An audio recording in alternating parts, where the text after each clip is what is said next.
Die Opferzahl nach dem russischen Raketenangriff auf die ukrainische Stadt Poltawa ist auf 51 gestiegen. Über 270 Menschen wurden verletzt. Das bestätigte Präsident Zelensky. Unter den Trümmern seien noch weitere Menschen. Die Rettungskräfte arbeiteten unter Hochdruck. Zerstört wurde ein Gebäude des Militärinstituts für Telekommunikation. Viele der Opfer sollen Soldaten sein. Wegen der Tragödie in Poltawa wiederholte Zelensky seine Forderung an den Westen, schnellstmöglich die Erlaubnis zum Einsatz weitreichender Waffen gegen russische Ziele auf russischem Gebiet zu erhalten. Und bei mir im Studio ist weiterhin unser Russland-Korrespondent Christoph Wanner.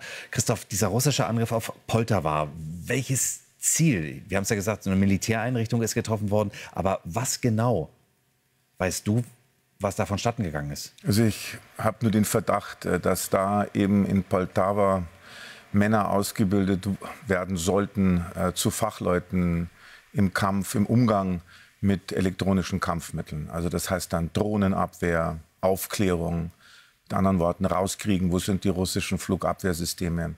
All das ist natürlich extrem heikel für die Russen und ich nehme an, dass man versucht hat, eben mit diesem Angriff auf Poltawa, aus dieses militärische Institut für Kommunikation, einen möglichst großen Teil der ukrainischen Nachwuchskräfte auszuschalten. Das war wohl das Ziel.